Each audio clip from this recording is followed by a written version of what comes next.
Welcome back, everybody, to FedEx Field, just outside of our nation's capital. It's Viking football as we rejoin the action in the second quarter. Ball up to the 35 now as they come up on 1st and 10.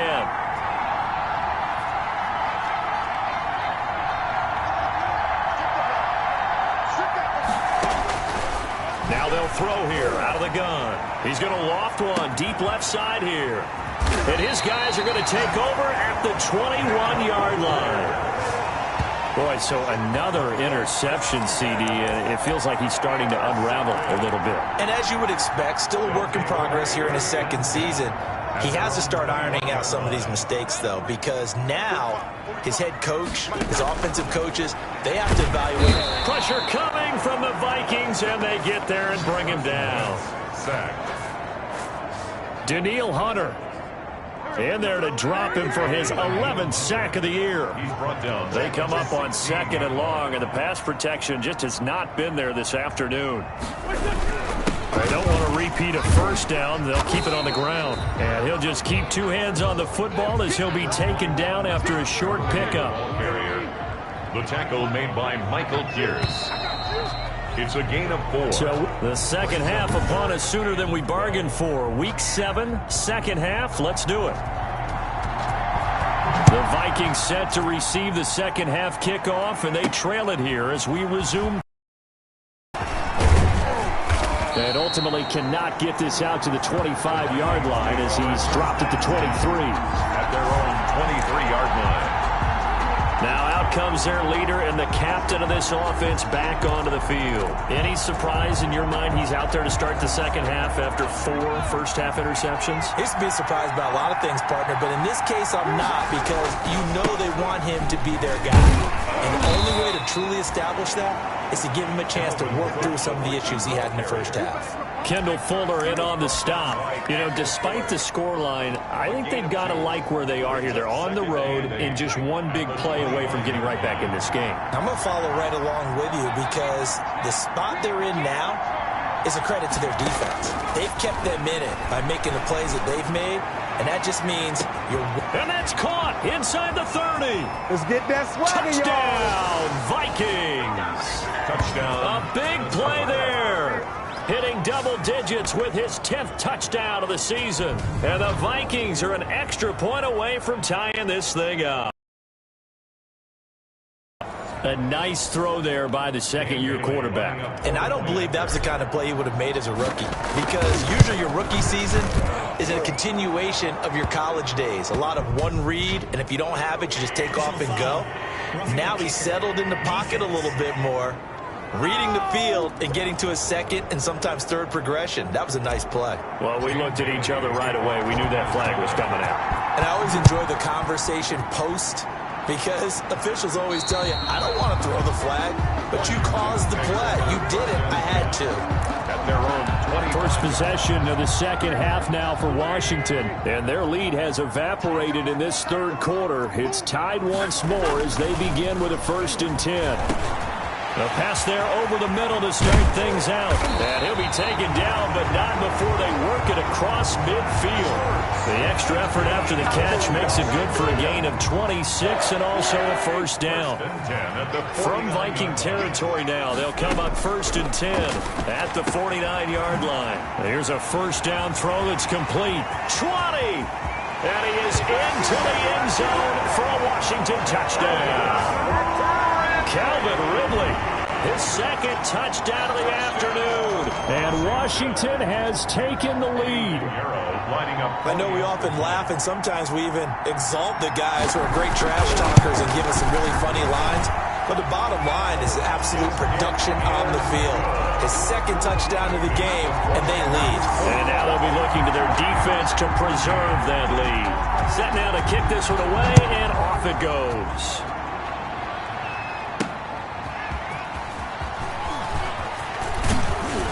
And he won't quite make it to the 25. The Vikings take over 1st and 10 at their own 24-yard line.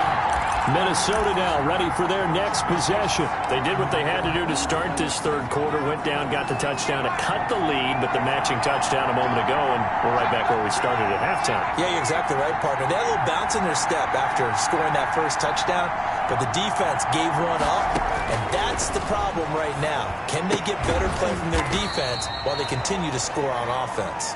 And down he'll go at the 25. A good rally to the football keeps him to only a yard, and it's second down. And that's a good job there by the corner. We do talk about this a lot, that a lot of corners see their job. He's got a man complete. And he'll get into the end zone. Touchdown, Minnesota. A big play there with his second touchdown of the afternoon. And the Vikings are an extra point away from tying this thing up. I know Paul Revere talked about by land or by sea, right? You know, one by land, two by sea. He didn't mention air because right now we're seeing a big-time performance, aren't we? That's 2 touchdowns so far in this game. Where'd you pull that one from? Hey, you know, every now and then I actually listened in history class. And you're just a scholar all the way around. You're reading all the time. I like that you fit that into the broadcast. You know, I just grab a nugget when I can. A couple of teams locked into a good one here. 21 all the score as the kick's away. Taken about 7 yards deep. And Gibson decides against bringing it out.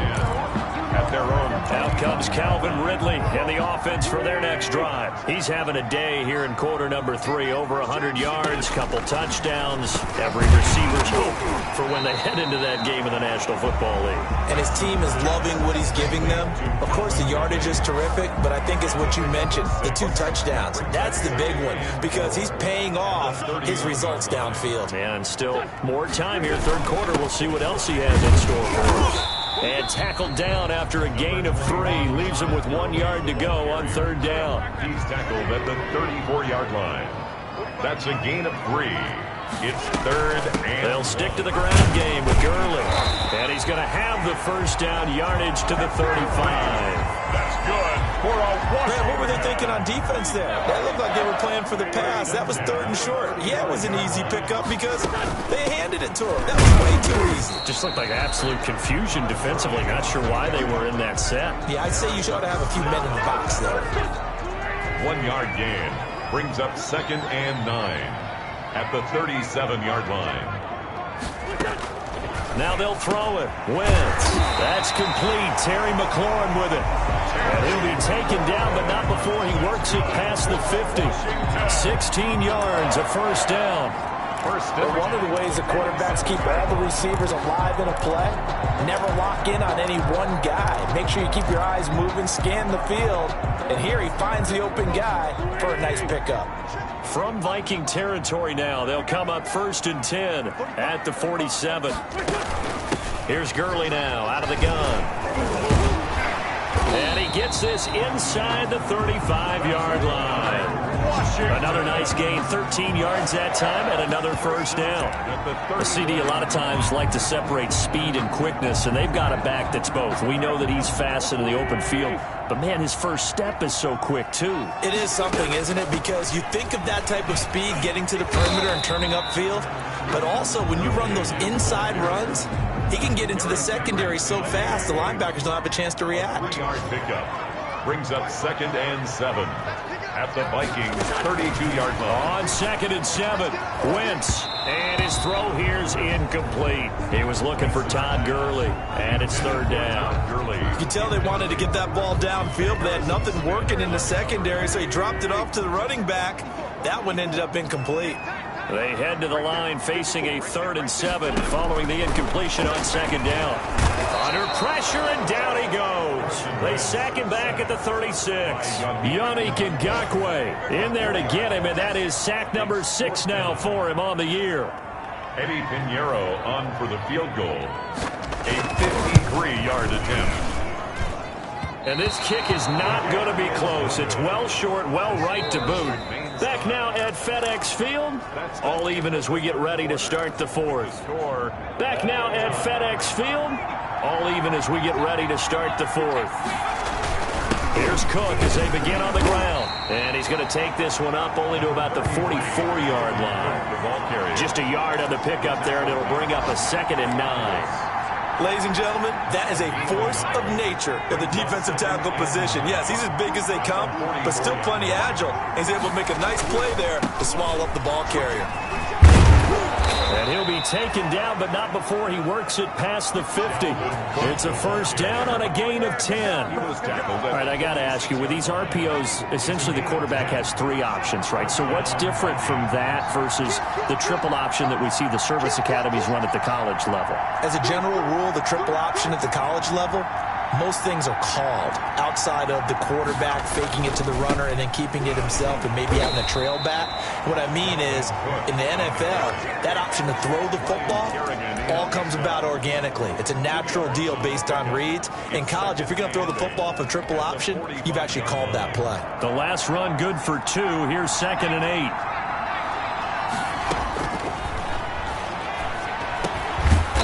Man open down the middle of the field. And they're going to have another first down here as the tackle's made at Washington's 9-yard line. 35. First down. Clock running, under 4 to play now as they come up on 1st and 10. From the shotgun, he'll look to throw.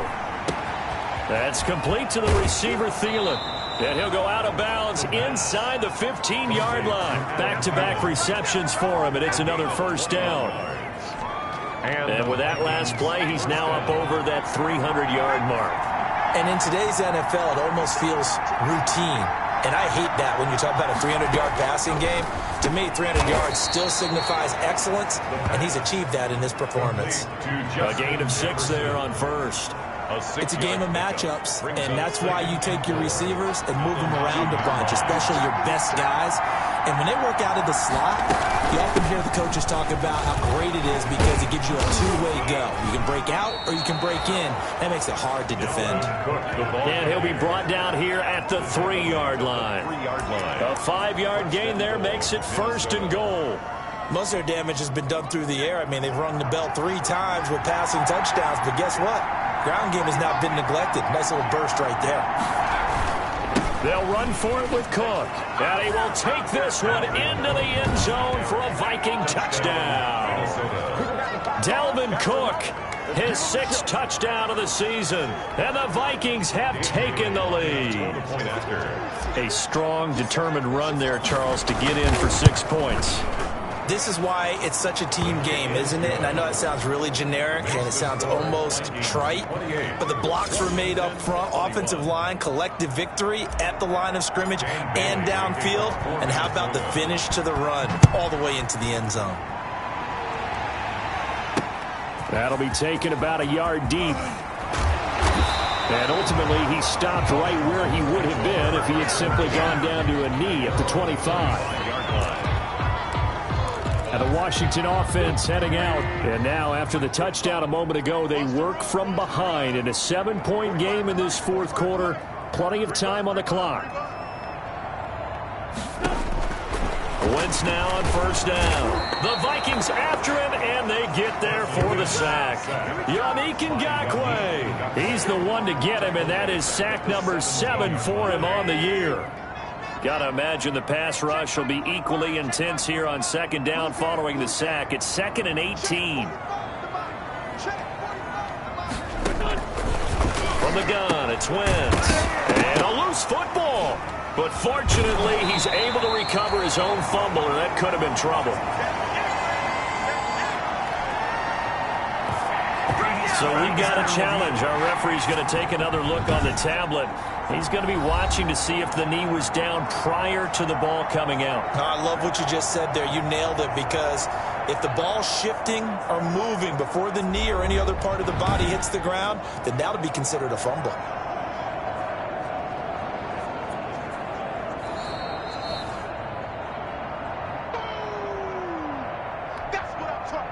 So it's Washington with the football here as we welcome you back. And let's see what they've come up with offensively after having time to talk it over. And maybe they were coming with a blitz that time and it caused a jump. I think if we saw it, you know that they saw it. Might have been a little discussion down there. Bad guys coming, pick them up, pick them up. And someone jumped. Back to throw, Wentz. He's going to let it. It got his man complete. Perry. And he'll be taken down, but not before they work it across midfield. And he can't get a throw away. He's taken down. Daniil Hunter in there to take him down, and the clock will roll. Now a desperation throw. And the defense loses him. It's complete. And he'll take this into the end zone. Now, hold on here. We do have a flag down. So let's see what this is about.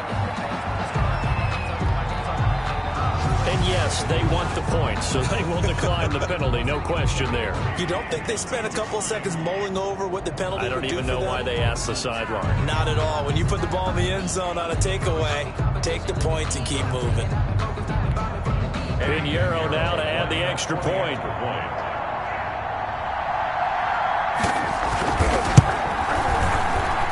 And no sweat. He puts it through, and we are tied here in the fourth. 5 plays there on that drive. And the touchdown and PAT mean we are tied here in the final minute of play. Fielded a couple yards into the end zone. And he'll be stopped right around where he would have been had he gone down to a knee, maybe a yard shy of there at the 24. Now the Minnesota offense set to take over again. They've got work to do, but they do still have a bit of time here. And they've got to feel comfortable with that, but they have all their play sequences called. If they get out of bounds, that allows them to huddle and call another play, but if they don't, it's hurry up to the line of scrimmage and either spike it and stop the clock or continue to move it downfield in order to try and get in range and win this game. See if they can do just that. And incomplete as he was knocked as he threw it, and it took the ball off course.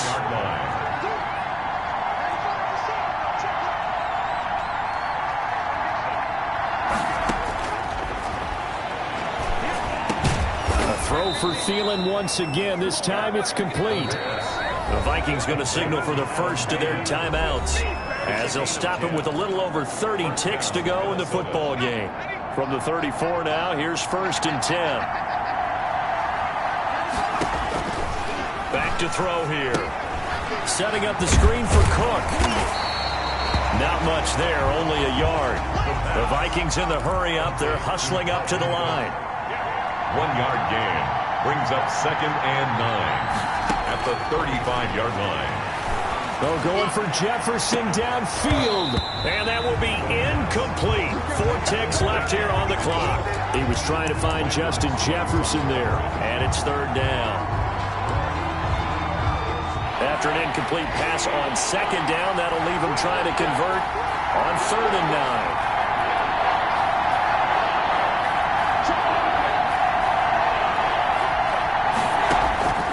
First throw for the backup, Rosen. And that is incomplete.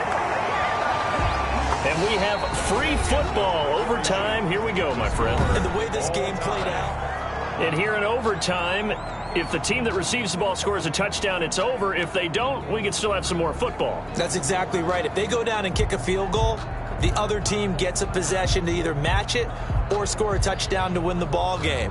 If both teams kick field goals, the next team to score wins. But if the receiving team throws a pick six or fumbles the ball and gets picked up by the defense and they score, the game is over at that point. That'll be taken about a yard deep. And he'll be stopped right around where he would have been had he gone down to a knee, maybe a yard shy of there at the 24. At their own. Now we get another look at Washington on offense. They control their own destiny here. They have the football in overtime. Obviously, a touchdown would win it. And I think teams around the league are still adjusting to the idea of going downfield, scoring a touchdown wins the game, because they were used to just going downfield and trying to get in field goal range to win a game. Still having to make that transition. Let's face it now, the ones who are doing it best know they need to go down, attack, put the ball in the end zone, and not leave it up to a field goal and give the other team a chance. Yeah, as we said, they control their own destiny now. Throwing on first is Wentz. This one caught by Ridley. And he's going to be taken down with a marker on the field. So let's see about the call. Well, your QB's been sacked 4 times in the game already, and they're the holding call. And you know darn well the offensive line coach is frustrated and upset that he's been hit that many times already. He doesn't really care that they hold now. Just don't let him get hit anymore. Now a deep ball near home in just past the 50. And he'll be taken down, but not before they work it across midfield. Washington. Give him 30 yards there. First and 10 at the So the line of scrimmage moves all the way across the 50 now as they come up first and 10. This pass complete, wins to Ertz. And he's into the end zone for the touchdown and the game winner in OT. Touchdown, Washington.